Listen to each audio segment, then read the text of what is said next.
세상에는 참 이해할 수 없는 일들이 많다지만 제 인생에 닥친 이 일만큼 기가 막힌 드라마가 또 있을까요?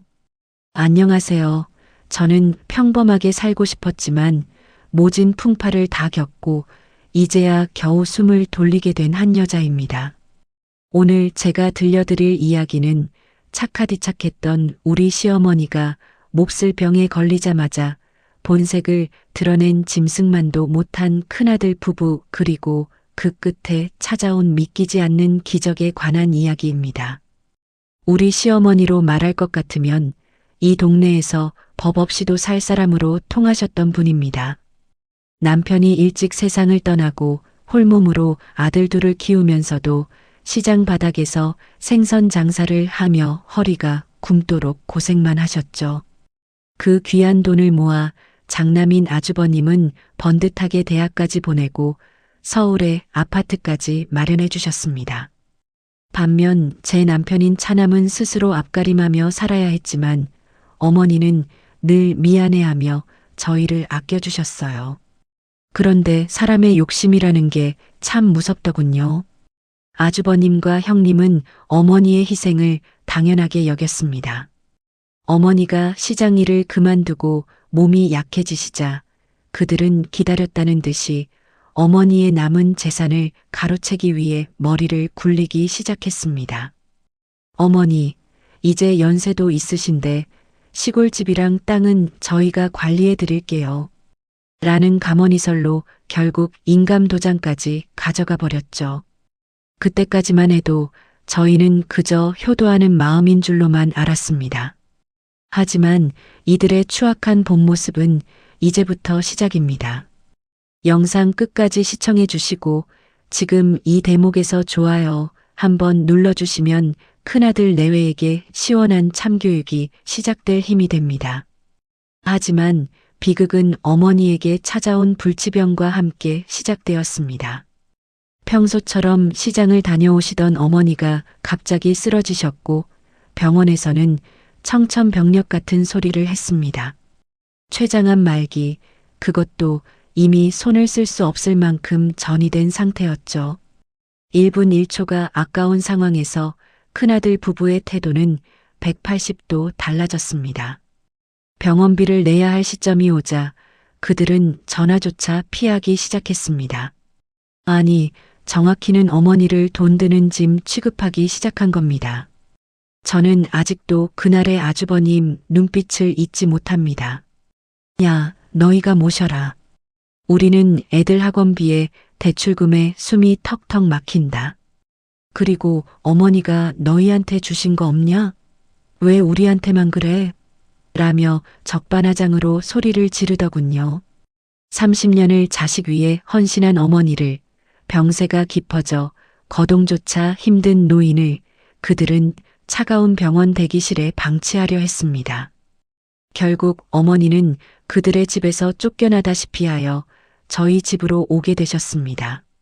어머니는 저희 집 현관에 들어서며 하염없이 눈물을 흘리셨습니다. 미안하다, 정말 미안해. 내가 짐이 되어서 어떡하니. 뼈만 남은 손으로 제 손을 잡으며 떨리는 목소리로 말씀하시는데 제 가슴이 찢어지는 것 같았습니다. 큰아들 내외는 어머니의 짐 가방을 집 밖에 던져두고는 차를 몰고 쌩하니 가버리더군요.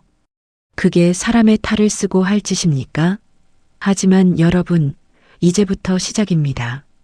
그들이 어머니를 버린 것이 인생 최대의 실수가 될 줄은 꿈에도 몰랐을 겁니다. 저희 부부는 결심했습니다. 비록 형편은 넉넉지 않아도 어머니의 마지막 길만큼은 세상에서 가장 따뜻하게 안아드리겠노라고요. 그런데 그 정성이 통했던 걸까요? 어머니를 지극정성으로 간호하던 어느 날 밤 어머니가 저를 조용히 불러 말씀하셨습니다. 얘야, 내가 그동안 아무에게도 말하지 않은 것이 하나 있다. 어머니를 저희 집 작은 방에 모신 후 제 일상은 오로지 어머니의 투병 생활에 맞춰졌습니다. 하루에도 몇 번씩 통증으로 신음하시는 어머니를 보며 제가 할 수 있는 건 그저 마른 몸을 닦아드리고 곁을 지키는 것뿐이었죠. 하지만 마음보다 더 힘든 건 사람이 어떻게 저럴 수 있나 싶을 정도로 냉혹한 큰아들 부부의 태도였습니다. 어머니는 투병 중에도 가끔 정신이 맑아지실 때면 창밖을 보며 장남의 이름을 나지막이 부르곤 하셨습니다. 자식은 부모를 버려도 부모는 죽어가는 순간까지도 자식을 놓지 못하는 법이니까요. 그 모습이 너무 가슴 아파 큰아들 집에 전화를 걸었습니다. 형님, 어머니께서 요즘 부쩍 아주버님을 찾으세요. 상태가 많이 안 좋으신데 한 번만이라도 얼굴 좀 보여드리는 게 도리 아닐까요? 제 간절한 부탁에 돌아온 형님의 대답은 소름 끼칠 정도로 차가웠습니다. 동서, 우리가 한가해 보여요? 우리도 애들 교육에 사업에 정신없어요. 그리고 이미 인연 끊기로 하고 나간 거 아니었나? 자꾸 전화해서 기분 잡치게 하지 마세요. 수화기 너머로 들려오는 거친 끊김 소리에 저는 온몸이 떨렸습니다.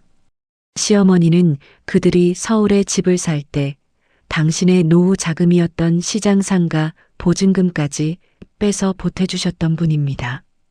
그 덕분에 번듯한 동네에서 남부럽지 않게 살면서도 병든 노모가 눈에 밟히지도 않는지 그들은 철저히 외면했습니다. 심지어 어머니가 위독하다는 소식에도 죽기 전엔 연락하지 말라는 폭언을 내뱉었다는 사실을 알게 되었을 때 저는 인간이라는 존재에 대해 깊은 환멸을 느꼈습니다. 그런데 이상한 일이 있었습니다. 큰아들 내외가 그렇게 냉정하게 돌아선 데에는 또 다른 이유가 있는 듯 보였습니다. 그들은 어머니가 예전에 시장 상인들에게 빌려주었던 돈이나 남편 몰래 숨겨둔 쌈짓돈이 꽤 있을 거라고 확신하고 있었거든요. 어머니가 저희 집으로 오기 직전 아주버님은 어머니의 낡은 옷장과 뒷뜰을 샅샅이 뒤졌다고 합니다. 하지만 아무것도 나오지 않자 알거지 할망구라며 침을 뱉고 내쫓은 것이었죠. 그들은 어머니가 이미 모든 재산을 탕진했다고 믿고 있었습니다. 하지만 어머니는 밤마다 제 손을 잡고 알 수 없는 말씀을 하셨습니다. 얘야, 너희 남편한테도 말하지 말고 잘 들어라. 세상 사람들은 내가 가진 게 하나도 없는 줄 알지. 큰 놈도 그래서 나를 버린 게야. 고통으로 일그러진 얼굴 사이로 어머니는 희미하게 미소를 지으셨습니다. 마치 모든 것을 내다보고 계신 선인 같았죠. 저는 그저 어머니가 정신이 혼미해서 하시는 말씀인 줄로만 알고 어머니, 그런 말씀 마시고 기운 차리세요. 라며 눈물을 닦아드렸습니다. 그러던 어느 날 어머니의 상태가 급격히 악화되었습니다. 병원에서도 이제 마음의 준비를 하라는 연락이 왔죠. 저는 마지막이라는 생각으로 다시 큰아들 부부에게 메시지를 남겼습니다. 이번에는 대답이 오더군요. 그런데 그 내용은 제 상상을 초월했습니다. 동서, 어머니 돌아가시면 장례식은 최대한 조용히 치러요. 우리 바쁘니까 부조금 정리만 해서 보내주고. 어머니의 숨이 잦아들고 있는 그 순간에도 그들은 돈 계산부터 하고 있었습니다. 분노가 머리끝까지 치밀어 올랐지만 저는 그들을 상대하는 대신 어머니의 마지막 소원을 들어드리기로 했습니다. 어머니는 평소 당신이 시장 일을 하실 때 메고 다니던 다해진 가죽 가방을 꼭 곁에 두라고 하셨습니다. 아주버님이 그렇게 뒤졌을 때는 보이지 않던 그 가방이 어머니가 저희 집에 오시던 날 제 품에 슬쩍 안겨주셨던 바로 그 물건이었습니다. 저는 그 가방이 그저 어머니의 손때 묻은 유품인 줄로만 알았습니다. 어머니는 마지막 힘을 짜내어 저를 침대 가까이 불러 세우셨습니다. 이 가방 안쪽 박음질을 뜯어보렴. 거기에 내가 내게 주는 마지막 선물이 들어있다. 그놈들에겐 절대로 알리지 마라. 어머니의 목소리는 작았지만 단호했습니다. 저는 떨리는 손으로 낡은 가방의 안감을 만져보았습니다. 딱딱한 무언가가 손끝에 걸리더군요. 그것은 종이 뭉치도 금덩이도 아니었습니다. 하지만 그것이 나중에 우리 가족의 운명을 통째로 바꿔놓을 초특급 반전의 열쇠가 될 줄은 꿈에도 몰랐습니다. 가방 속에서 나온 것은 아주 오래된 열쇠 하나와 낡은 주소지가 적힌 쪽지였습니다. 이곳에 가면 내가 평생을 바쳐 지켜온 것이 있다. 큰 놈이 내 인감을 가져갔다고 좋아하겠지만 진짜는 거기 없단다.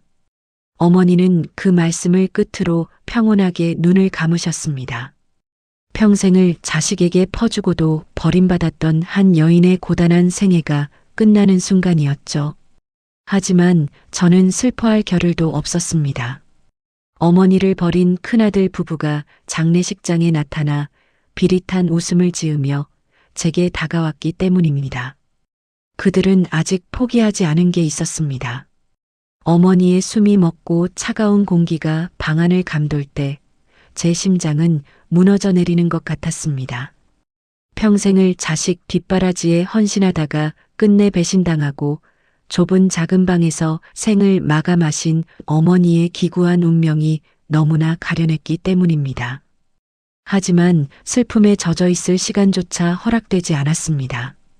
어머니의 부고를 전한 지 채 1시간도 지나지 않아 병원 근처에도 나타나지 않던 아주버님과 형님이 장례식장으로 들이닥쳤기 때문입니다. 그들은 검은 옷을 갖춰 입고 슬픈 표정을 지어 보였지만 눈동자는 쉴 새 없이 빈소 안을 살피고 있었습니다. 마치 숨겨둔 보물지도라도 찾으러 온 사람들 같았죠. 아주버님은 영정사진 앞에서 곡소리를 내며 우는 신용을 하더니 조문객들이 잠시 자리를 비운 틈을 타 제 손목을 거칠게 잡아 끌었습니다. 야, 너 솔직히 말해. 어머니가 마지막에 너한테 뭐 맡긴 거 없냐? 그 가죽 가방 어디 갔어? 그의 입에서 나온 첫마디는 어머니의 명복을 비는 말이 아니라 돈 냄새를 맡은 짐승의 포효였습니다. 저는 기가 막혀 아무 말도 나오지 않았습니다. 형님 또한 옆에서 거들더군요. 동서, 죽은 사람은 말이 없지만 산 사람은 살아야지. 어머니가 분명히 시장통 사람들한테 받아둔 채권이나 땅 문서 같은 게 있을 텐데 그걸 왜 내가 가지고 있어? 좋은 말로 할 때 내놔. 우리 남편이 장남이야. 법적으로도 우리가 우선권이 있다고. 그들은 어머니가 저희 집으로 올 때 챙겨온 그 낡은 가죽 가방을 노리고 있었습니다. 아주버님이 어머니의 집을 쑥대밭으로 만들며 찾았던 것이 바로 그것이었죠. 하지만 저는 어머니가 마지막으로 남긴 절대로 알리지 말라는 유언을 떠올리며 입을 굳게 다물었습니다. 제가 모른 척을 하자 아주버님은 제 어깨를 밀치며 폭언을 쏟아냈습니다. 이게 어디서 감히 장남한테 대들어? 너희가 어머니 모신 거 다 이거 노리고 한 쇼 아니야? 당장 가방 안 내놓으면 경찰 부를 줄 알아. 장례식장에서 소란을 피우는 그들의 모습에 조문객들의 시선이 따가워졌지만 그들은 아랑곳하지 않았습니다. 오히려 이 집 애들이 어머니 재산을 빼돌렸다며 적반하장으로 소란을 피웠죠. 저는 참다 못해 가슴속에서 차오르는 분노를 억누르며 대답했습니다. 가방요? 그 낡은 가방에 뭐가 있다고 그러세요? 어머니 돌아가시고 짐 정리할 때 보니까 낡은 옷가지랑 세면도구밖에 없어서 다 태웠어요. 아주버님이 직접 보셨잖아요. 어머니 알거지였다고 침 뱉으셨던 거. 제 말에 아주버님의 얼굴이 불그락푸르락 변했습니다. 설마 진짜로 태웠을까 의심하는 눈초리였지만 제가 너무나 당당하게 나오자 일단은 물러서더군요. 하지만 형님은 포기하지 않았습니다. 태웠다고? 거짓말 마. 그 노인네 성격에 분명히 뭔가를 남겼을 거야. 일단 장례식 끝나고 두고 보자고. 그들은 장례식 내내 상주 노릇은커녕 조의금이 얼마나 들어오는지 체크하고 손님들에게 어머니의 험담을 늘어놓기에 바빴습니다. 장례를 겨우 마치고 돌아온 밤, 저는 남편조차 잠든 새벽에 홀로 일어나 어머니의 가죽 가방에서 꺼냈던 그 열쇠와 주소지를 꺼냈습니다. 손이 떨렸습니다. 도대체 이 낡은 열쇠가 무엇을 열 수 있는 것인지, 그리고 이 주소지는 어디를 가리키는 것인지 도무지 알 수 없었죠. 주소지를 검색해 보니 서울 근교의 아주 오래된 재개발 예정 구역 근처였습니다. 사람들의 발길이 끊긴 지 오래된 버려진 건물들이 즐비한 곳이었죠. 어머니는 왜 이런 곳을 내게 가르쳐 주셨을까? 저는 다음날 새벽 남편에게는 시장에 다녀오겠다고 말하고 홀로 그 주소지로 향했습니다. 찬 바람이 불어오는 골목길을 지나 낡은 철문 앞에 섰을 때 제 앞에는 대박 상해라는 낡은 간판이 붙은 허름한 창고 하나가 나타났습니다. 어머니가 시장에서 장사하시던 시절의 이름이었죠. 저는 떨리는 손으로 열쇠를 구멍에 넣었습니다. 오랫동안 사용하지 않아 뻑뻑했지만 힘을 주어 돌리자 철컥하는 소리와 함께 문이 열렸습니다. 먼지 냄새가 코끝을 찔렀고 어두컴컴한 창고 안에는 낡은 상자들이 가득 쌓여 있었습니다. 겉보기에는 그저 폐기물 처리장 같은 분위기였죠. 설마 어머니가 나를 속이신 걸까? 아니면 큰아들이 말한 대로 정말 아무것도 없는 걸까? 실망감이 밀려오던 찰나 창고 안쪽 구석에 놓인 낡은 금고 하나가 눈에 들어왔습니다. 그리고 그 금고 위에는 어머니의 글씨로 적힌 빛바랜 봉투 하나가 놓여 있었습니다. 봉투를 열어본 순간 저는 그 자리에 주저앉아 통곡하고 말았습니다. 그 안에는 돈이나 땅 문서보다 더 무겁고 거대한 어머니의 진심 그리고 큰아들 부부를 단숨에 파멸로 몰아넣을 수 있는 치명적인 기록들이 담겨 있었습니다. 아주버님이 어머니의 인감을 가져가서 저질렀던 온갖 불법적인 행위들과 어머니를 협박해서 재산을 갈취했던 증거 자료들이 고스란히 보관되어 있었던 것입니다. 어머니는 이미 오래전부터 큰아들의 배신을 예견하고 당신을 지킬 마지막 보루를 준비하고 계셨던 겁니다. 낡은 창고 안 먼지 쌓인 금고 위 봉투 속에는 제가 상상조차 못했던 진실이 담겨 있었습니다. 어머니는 단순히 시장에서 생선을 팔던 노인이 아니었습니다. 시장 상인들이 어려울 때마다 돈을 빌려주고 그 담보로 잡았던 작은 점포들과 주변 토지들이 재개발 구역으로 묶이면서 어머니는 이미 수십억 대의 자산가가 되어 계셨던 겁니다. 하지만 어머니는 그 사실을 철저히 숨기셨습니다.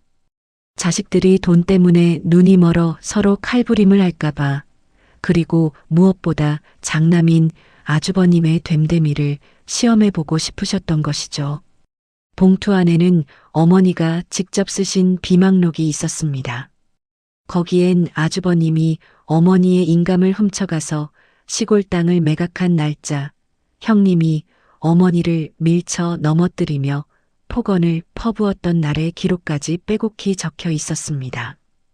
어머니는 치매인 척, 힘없는 노인인 척하며 그들의 악행을 모두 기록하고 계셨던 겁니다. 돈 앞에 괴물이 되는 자식에게는 단 한 푼의 유산도 줄 수 없다는 어머니의 서늘한 문장을 읽으며 저는 온몸에 소름이 돋았습니다. 그때였습니다. 고요한 창고 안에 제 휴대폰 진동 소리가 요란하게 울려 퍼졌습니다. 발신인은 바로 형님이었습니다. 가슴이 철렁 내려앉았지만 저는 심호흡을 하고 전화를 받았습니다. 수화기 너머로 들려오는 형님의 목소리는 지나치게 밝고 비릿했습니다. 동서 어디야? 우리가 지금 어머니 예전 집 근처에 왔는데 여기 대박 상해라는 창고 말이야. 어머니가 예전에 여기다 뭘 숨겨놨다는 소문을 들었거든. 동서도 지금 이리로 오고 있는 거 아니지? 그들은 기어이 어머니의 뒤를 밟아 이곳까지 찾아낸 모양이었습니다. 아주버님이 어머니의 낡은 수첩에서 이 창고의 이름을 발견했다는 사실을 뒤늦게 알게 되었습니다. 저는 급히 금고 속의 서류들과 어머니의 비망록을 가방에 쑤셔 넣었습니다. 그리고 창고 문을 잠그려던 찰나 골목 끝에서 검은색 외제차 한 대가 거칠게 멈춰 섰습니다. 차에서 내린 아주버님과 형님은 제가 창고 앞에 서 있는 것을 보고는 승리자의 미소를 지으며 다가왔습니다. 거봐, 내가 뭐라 그랬어. 이 여우 같은 게 여기 와 있을 줄 알았다고. 형님이 제 앞을 가로막으며 가방을 뺏으려 들었습니다. 아주버님은 이미 눈이 뒤집힌 상태였습니다. 야, 비켜. 여기가 어떤 곳인지 다 알아냈으니까.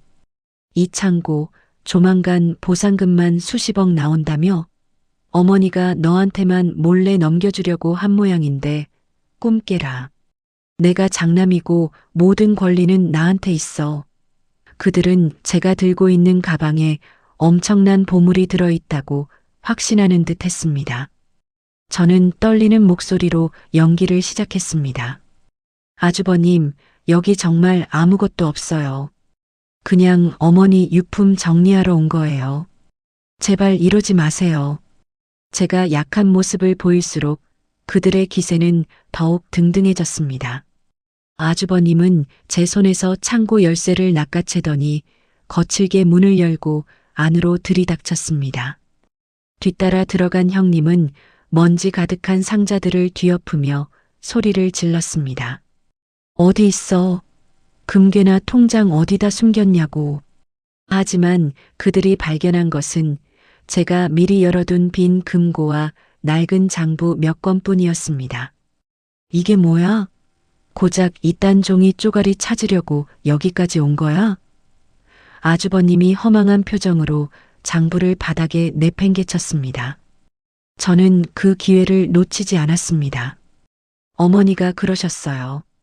돈은 이미 다 써버렸다고. 큰아들 사업 자금 대주느라 남은 게 없다고 하셨단 말이에요. 제 말에 아주버님은 욕설을 내뱉으며 창고 벽을 걷어찼습니다. 그들은 제가 어머니의 진짜 보물을 이미 빼돌렸다고 생각했는지 저를 구석으로 몰아넣고 협박하기 시작했습니다. 동서, 좋게 말할 때 내놔. 이거 법적으로 가면 동선의 부부 유기죄로 고소할 수도 있어. 어머니 모신답시고 재산 가로챈 거 우리가 모를 줄 알아? 형님의 뻔뻔한 협박에 저는 속으로 비웃음을 삼켰습니다. 어머니를 길바닥에 내쫓은 장본인들이 유기죄를 운운하다니요. 저는 눈물을 흘리는 척하며 말했습니다. 정말 억울하시면 법대로 하세요. 저는 어머니 마지막 가시는 길 지킨 죄밖에 없어요. 그리고 아주버님이 가져가신 시골 땅값, 그것만으로도 충분하시잖아요. 제 언급에 아주버님의 얼굴이 순간 경직되었습니다. 그것은 지인들과 짜고 불법으로 증여받은 땅이었기에 법이라는 단어에 과민 반응을 보인 것이죠. 이게 어디서 꼬박꼬박 말대답이야. 두고 봐. 내가 조만간 변호사 선임해서 너희 집 구석구석 다 뒤질 테니까. 그들은 분에 못 이겨 창고를 아수라장으로 만들어 놓고는 쌩하니 가버렸습니다. 멀어져가는 차 뒷모습을 보며 저는 가방 속에 든 어머니의 비망록을 꽉 쥐었습니다. 이제 준비는 끝났습니다. 그들이 스스로 판 무덤에 발을 들이게 할 시간입니다. 어머니가 남긴 것은 단순히 돈이 아니었습니다. 자식이라는 탈을 쓴 괴물들을 단죄할 수 있는 완벽한 시나리오였죠. 저는 떨리는 손으로 변호사 사무실에 전화를 걸었습니다. 네, 시어머니 유언 집행 관련해서 상담 좀 드리고 싶습니다. 아주 특별한 증거들이 있거든요. 창고를 난장판으로 만들고 돌아간 큰아들 부부는 그날 이후 매일같이 제게 전화를 걸어와 협박과 회유를 반복했습니다. 그들은 어머니가 남긴 무언가가 분명히 제 손에 있다고 확신하고 있었죠. 저는 이제 때가 되었다고 생각했습니다. 어머니가 생전에 기록해 두신 비망록 마지막 페이지에는 이런 문구가 적혀 있었습니다. 욕심은 눈을 멀게 하고 눈먼 자는 스스로 구덩이에 빠지는 법이다. 저는 어머니의 가르침대로 그들이 스스로 무덤을 파도록 아주 정교한 미끼를 던지기로 했습니다. 저는 일부러 형님에게 전화를 걸어 목소리를 떨며 말했습니다. 형님, 사실은 어머니 가방 안감에서 비밀번호가 적힌 쪽지 하나를 발견했어요. 그런데 이게 어느 은행 건지 무슨 계좌인지 도무지 모르겠어요. 아주버님 성격이 알면 난리 날까봐 형님한테만 말씀드리는 거예요. 제 말이 끝나기도 전에 수화기 너머로 형님의 거친 숨소리가 들려왔습니다. 탐욕에 불타오르는 그 눈빛이 보지 않아도 훤히 그려졌습니다. 형님은 그날 저녁 남편 몰래 저희 집 근처 카페로 달려왔습니다. 저는 미리 준비해둔 어머니의 필체를 비슷하게 흉내낸 가짜 쪽지 하나를 보여주었죠. 거기엔 잊지도 않은 스위스 연금 보험이라는 단어와 함께 8자리의 숫자가 적혀 있었습니다. 형님, 제가 알아보니 이게 해외 자산이라 본인이 아니면 찾기가 힘들대요. 아주버님이 장남이시니까 어떻게 방법이 없을까요? 형님은 쪽지를 낚아채듯 가져가며 눈을 가늘게 떴습니다. 동서, 이건 내가 알아서 할게. 남편한테는 절대 말하지 마. 알았지? 하지만 제가 형님에게만 이 정보를 줬을까요? 아니요. 저는 다음 날 아주버님에게도 똑같은 방식으로 접근했습니다. 아주버님에게는 형님이 몰래 돈을 빼돌리려 한다고 넌지시 귀띔했죠. 아주버님, 형님이 어제 제게 와서 어머니 비밀번호를 가져갔어요. 혹시 혼자 독차지하시려는 건 아니겠죠? 아주버님은 불같이 화를 내며 집으로 달려갔습니다. 평소에도 돈 문제로 부부 사이가 좋지 않았던 그들에게 이 가짜 유서는 서로를 향한 의심의 불씨에 기름을 붓는 격이 되었습니다. 며칠 뒤 건너 들려온 소식에 따르면 큰아들 집은 그야말로 아수라장이 되었다고 합니다. 아주버님은 형님의 가방을 뒤져 쪽지를 찾아냈고 형님은 내 덕분에 알게 된 건데 왜 내가 유세를 떠냐며 소리를 질렀답니다. 서로가 서로를 믿지 못해 각자 변호사를 선임하고 어머니의 유산을 누가 더 많이 차지할지 계산기를 두드리느라 밤잠을 설쳤다는 소문이 시장통까지 퍼졌습니다. 어머니를 버릴 때는 그렇게나 합이 잘 맞던 부부가 가짜 돈 냄새 앞에서는 서로의 목을 물어뜯는 짐승으로 변해버린 것입니다. 그 사이 저는 진짜 복수를 준비했습니다. 어머니가 남긴 열쇠로 열었던 그 금고 안에는 아주버님이 어머니의 명의를 도용해 대출을 받고 시골 땅을 불법으로 매각했던 모든 증거 자료가 완벽하게 보존되어 있었습니다. 뿐만 아니라 큰아들 부부가 어머니를 요양원에 강제로 입원시키려다 실패하고 길거리에 방치했던 날의 블랙박스 영상과 녹취록까지 확보했죠. 어머니는 치매 환자처럼 멍하니 앉아 계셨던 게 아니라 당신을 버리는 자식들의 추악한 민낯을 그 작은 녹음기에 하나하나 담고 계셨던 겁니다. 저는 어머니가 지정해 주신 변호사를 만나 모든 자료를 넘겼습니다.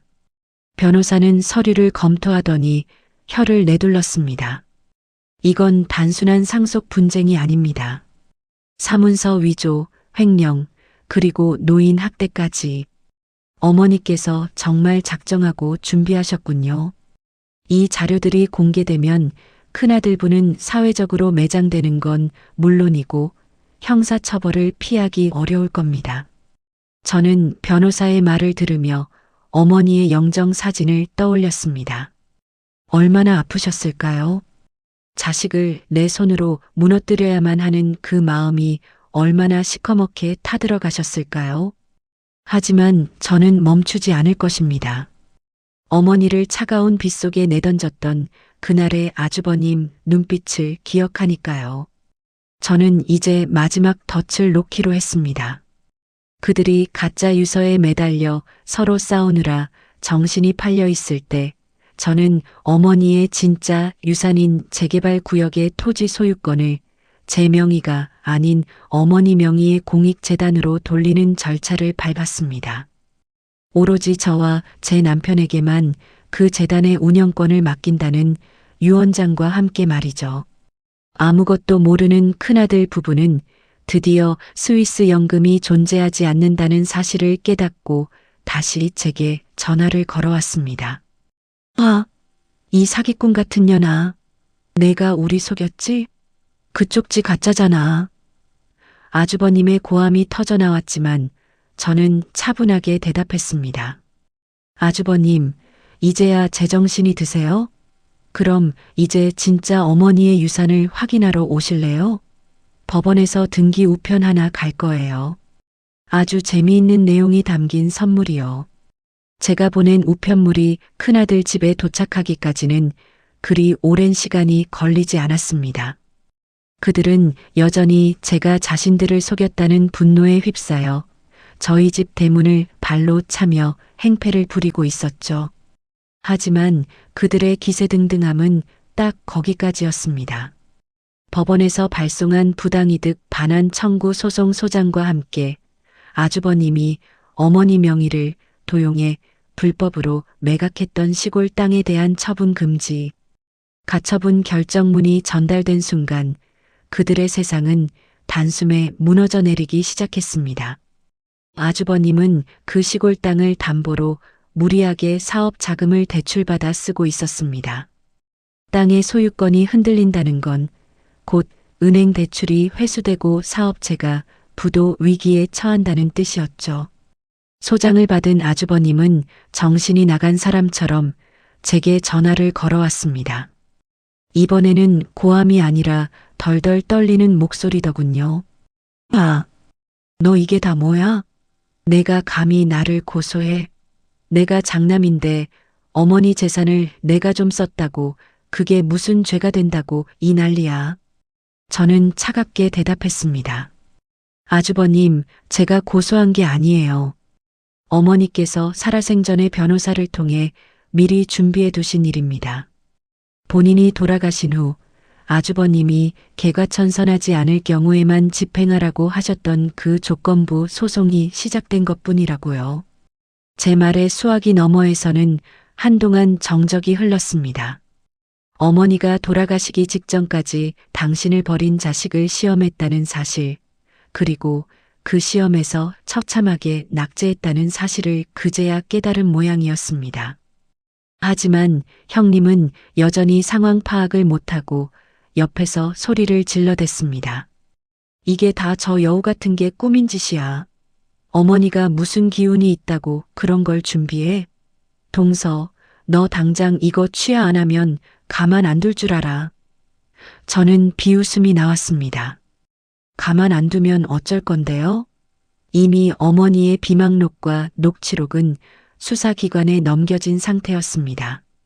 단순한 재산 다툼이 아니라 노인 학대와 사문서 위조라는 중범죄가 엮인 사건이었으니까요. 며칠 뒤 아주버님의 사업장에는 빨간 압류 딱지가 붙기 시작했습니다. 어머니가 시장에서 장사하며 쌓아온 인맥과 신용은 생각보다 거대했습니다. 시장 상인의 사람들은 아주버님이 어머니를 버렸다는 사실을 알게 되자 그와 맺었던 모든 거래를 끊어버렸습니다. 어머니를 길바닥에 내팽개친 놈이랑은 물건 하나 섞지 않겠다는 상인들의 분노는 아주버님을 사회적으로 매장시켰습니다. 돈 때문에 어머니를 버렸던 그가 이제는 그 돈 때문에 세상에서 버림받게 된 것이죠. 그들은 마지막 수단으로 저희 집 마당에 찾아와 무릎을 꿇었습니다. 며칠 전만 해도 제 머리채를 잡을 듯 달려들던 형님은 어디 갔는지 화장이 다 지워진 얼굴로 제 바짓가랑이를 붙잡고 울며불며 매달렸습니다. 동서, 내가 잘못했어. 내가 잠시 미쳤었나 봐. 제발 아주버님 소송만은 취하해줘. 우리 애들은 어떻게 살라고 그래? 응? 제발 한 번만 봐줘. 아주버님 또한 고개를 푹 숙인 채 동생아, 형이 죽을 죄를 지었다. 어머니한테 가서 내가 빌게. 장례식 때 못한 절 지금이라도 가서 할게. 라며 비굴하게 손을 비벼댔습니다. 하지만 저는 그들의 눈물에서 진심 어린 참회를 찾을 수 없었습니다. 그들의 눈에 고인 것은 어머니에 대한 미안함이 아니라 사라져가는 돈과 권력에 대한 미련뿐이었으니까요. 저는 그들의 손을 차갑게 뿌리쳤습니다. 어머니가 살아계실 때, 그 추운 겨울날 어머니를 내쫓을 때 빌지 그랬어요. 어머니가 병실에서 아주버님 이름 부르며 우실 때 한 번이라도 찾아오지 그랬어요. 이제 와서 무릎 꿇는 게 무슨 의미가 있죠? 제가 단호하게 나오자 아주버님은 갑자기 태도를 바꿔 제게 독서를 내뱉었습니다. 그래, 너 잘났다. 너는 얼마나 깨끗해서 어머니 재산 가로채려고 작정했냐? 너도 결국 돈 때문이잖아. 그 말에 저는 품 안에서 어머니의 진짜 유언장을 꺼내 보여주었습니다. 보세요. 어머니의 모든 재산은 사회복지재단에 기부되었습니다. 저와 제 남편은 그 돈에 손끝 하나 대지 않기로 서약했고요. 우리는 그저 어머니의 뜻에 따라 재단을 관리할 뿐 개인적으로 가져가는 돈은 한 푼도 없습니다. 유언장을 확인한 아주버님의 눈동자가 경악으로 물들었습니다. 수십억의 재산이 눈앞에서 완전히 사라졌다는 사실을 확인한 순간 그는 자리에 주저앉아 짐승 같은 비명을 질렀습니다. 형님은 넋이 나간 듯 허공을 바라보며 중얼거렸습니다. 말도 안 돼. 그 노인네가 그럴 리가 없어. 그 돈이 어떤 돈인데. 그들은 끝까지 어머니를 재산으로만 보고 있었습니다. 저는 그들을 뒤로하고 집 안으로 들어와 문을 굳게 잠갔습니다. 밖에서는 아주버님이 문을 두드리며 울부짖는 소리가 들려왔지만 제 마음은 그 어느 때보다 평온했습니다. 이제 시작입니다. 법의 심판은 이제 막 첫걸음을 뗐을 뿐이고 그들이 지은 죄의 무게만큼 처절한 대가를 치르게 될 것입니다. 어머니, 이제 정말 편히 쉬셔도 돼요. 법은 생각보다 냉정했고 어머니가 준비한 그물은 촘촘했습니다. 아주버님이 장악하고 있던 시골 땅의 처분 금지 가처분이 확정되자마자 그를 지탱하던 거대한 금융의 성벽이 한꺼번에 무너져 내렸습니다. 은행에서는 대출 연장을 거부하며 일시 상환을 독촉했고 믿었던 사업 파트너들은 아주버님이 노모 학대범이라는 소문이 퍼지자마자 약속이라도 한 듯 등을 돌렸습니다.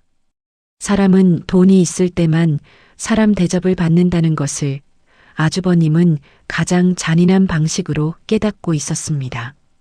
결국 그들이 살던 강남의 번듯한 아파트에도 경매 딱지가 붙었습니다. 형님은 내 명의로 된 아파트인데 왜 압류를 하느냐며 법원 집행관의 멱살을 잡고 울부짖었지만 아주버님이 사업 자금을 빌리며 형님 몰래 아파트를 담보로 제공했다는 사실이 밝혀지면서 부부 사이에 마지막 신뢰마저 박살이 났습니다. 어머니를 버릴 때는 그렇게나 죽이 잘 맞던 두 사람은 이제 서로의 얼굴만 보면 너 때문에 망했다며 머리채를 잡고 싸우는 원수가 되었습니다. 아파트에서 쫓겨난 그들이 집 몇 보따리를 들고 찾아간 곳은 아이러니하게도 예전에 어머니가 생선 장사를 하며 사셨던 시장 뒷골목의 허름한 단칸방이었습니다. 어머니가 30년을 고생하며 자식들을 키워낸 그곳을 그들은 냄새나고 지저분하다며 침을 뱉고 다시는 오지 않겠다 맹세했던 곳이었죠. 이제 그곳은 그들의 유일한 피난처이자 감옥이 되었습니다. 하지만 지옥은 거기서 끝이 아니었습니다. 형님은 단칸방 생활을 견디지 못하고 남은 폐물을 챙겨 가출해버렸고 아주버님은 매일같이 술에 절어 시장통을 배회했습니다. 사람들은 그런 그를 보며 손가락질했습니다. 저놈이 그 유명한 불효자라며 제 어머니 죽을 날만 기다리다가 돈 한 푼 못 받고 망했다는 그놈? 아주버님은 시장 상인들의 비웃음을 견디다 못해 술병을 휘두르며 난동을 피우기도 했지만 돌아오는 건 경찰서의 차가운 유치장 신세뿐이었습니다. 그러던 어느 날 제가 운영을 맡게 된 어머니의 공익재단 사무실로 뜻밖의 손님이 찾아왔습니다. 어머니가 평생을 일구셨던 시장 상인회의 원로분들이었습니다. 그들은 제게 낡은 통장 하나와 두툼한 서류 뭉치를 내밀었습니다. 이게 뭔가요? 제 물음에 상인회장님은 허허 웃으며 말씀하셨습니다. 어머니께서 살아생전에 우리 상인회에 기탁해 두신 돈이라네. 자네가 재단을 만들면 그때 전달해달라고 신신당부하셨지. 아주버님이 알까봐 우리끼리 비밀로 하느라 애먹었네. 그 통장에는 어머니가 시장 사람들에게 빌려준 돈의 이자와 어머니가 몰래 사두었던 시장 입구의 작은 땅들에서 나온 임대료가 수억 원이나 쌓여 있었습니다.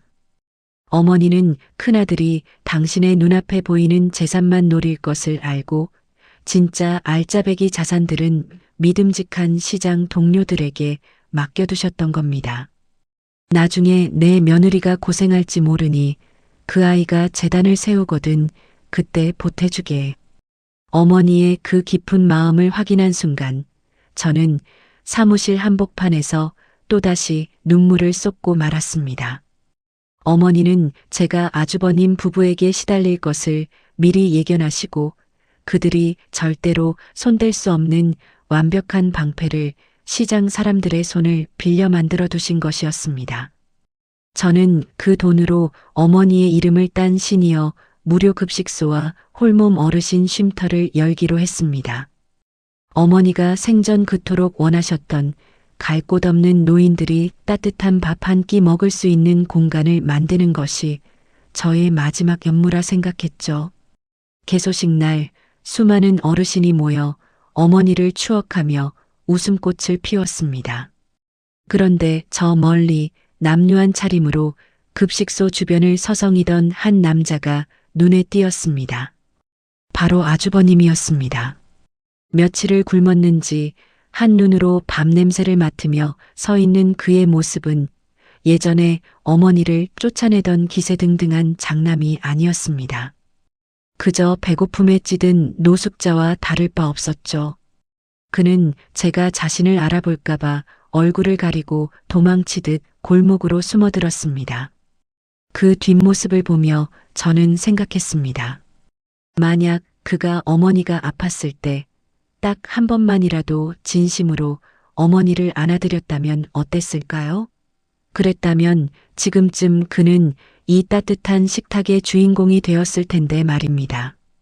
하지만 그는 스스로 그 복을 차버렸고 이제는 평생을 굶주림과 죄책감 속에서 살아가야 하는 형벌을 받게 되었습니다. 인간의 욕심이 빚어낸 파멸은 제가 상상했던 것보다 훨씬 더 처참했습니다. 가출했던 형님이 다시 나타난 건 그녀가 집을 나간 지 한 달 만의 일이었습니다. 하지만 예전에 기세등등하던 모습은 온데간데 없었죠.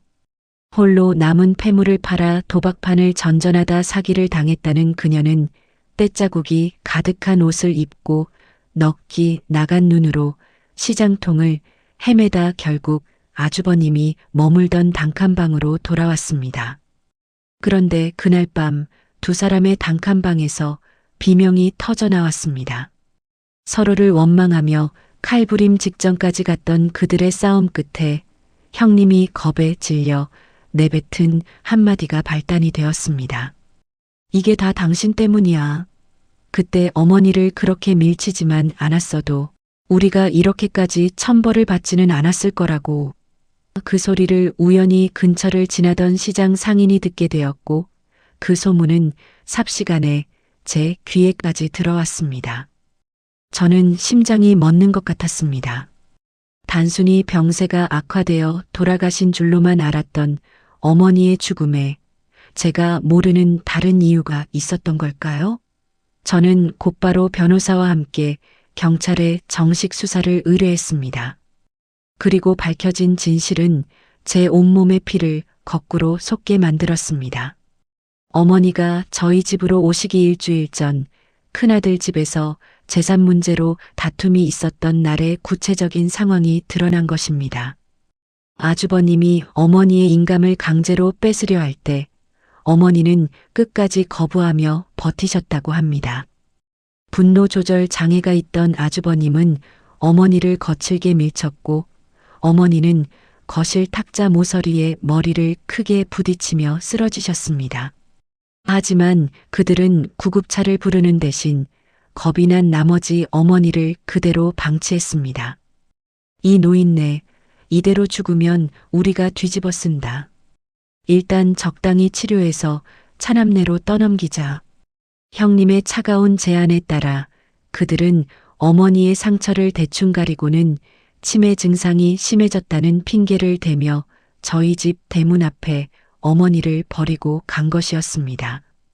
어머니가 저희 집에 오셨을 때 유독 기운이 없으시고 머리가 아프다고 하셨던 이유가 단순히 암 때문이 아니라 자식에게 맞은 상처 때문이었다니.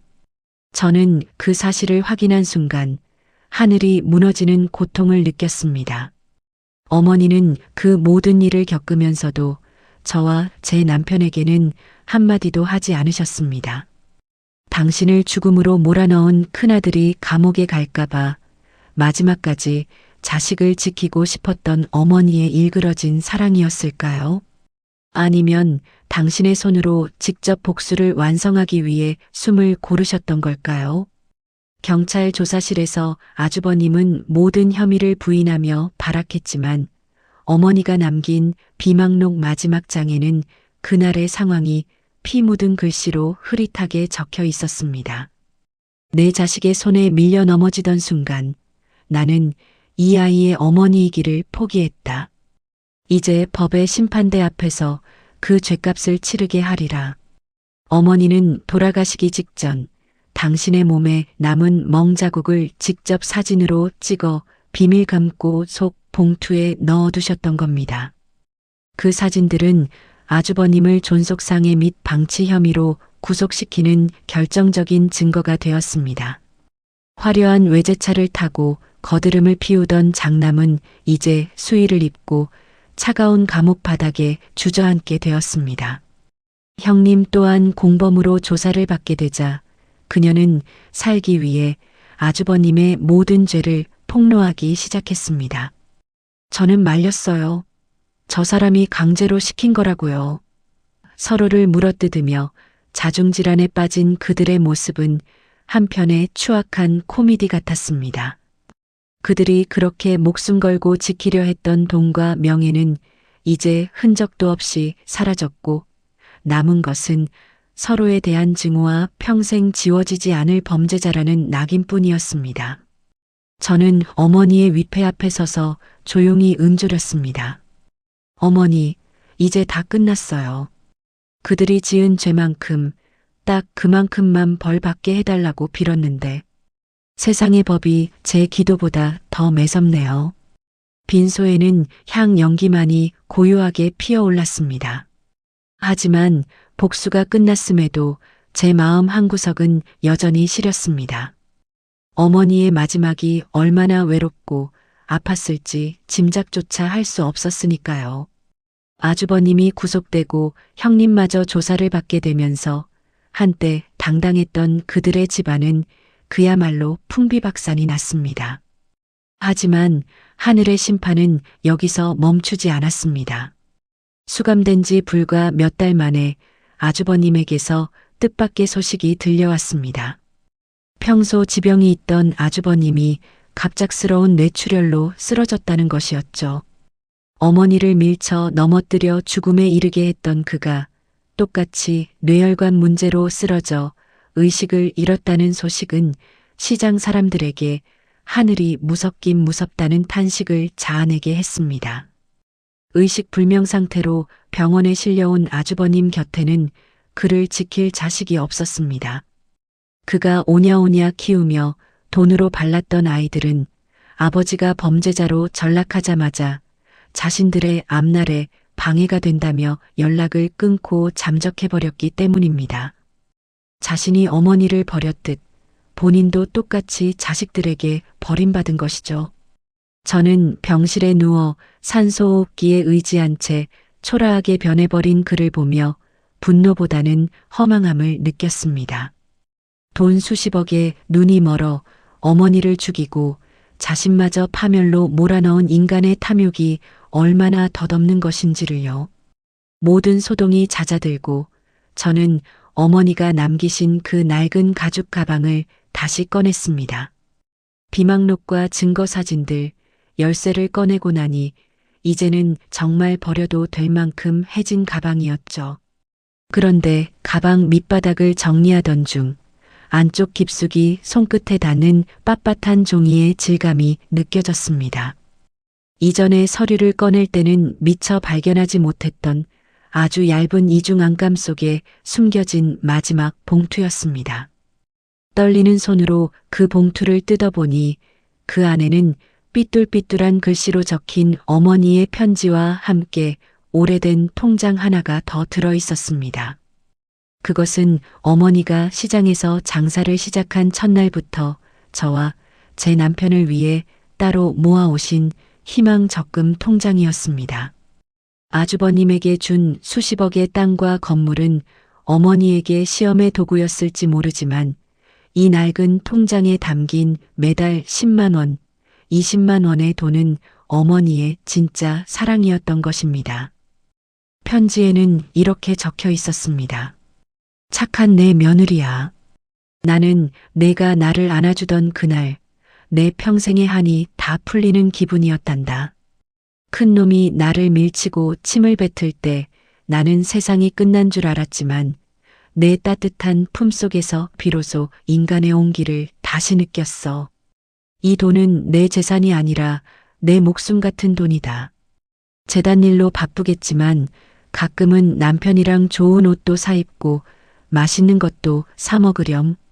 너는 그럴 자격이 충분하단다. 어머니는 이미 당신의 죽음을 예감하고 복수의 계획을 세우는 와중에도 끝까지 저를 걱정하고 계셨던 겁니다. 그 통장에는 수십 년의 세월이 담긴 이자가 붙어 꽤 큰 금액이 되어 있었지만 제게는 그 어떤 수십억의 자산보다 더 무겁고 소중하게 느껴졌습니다.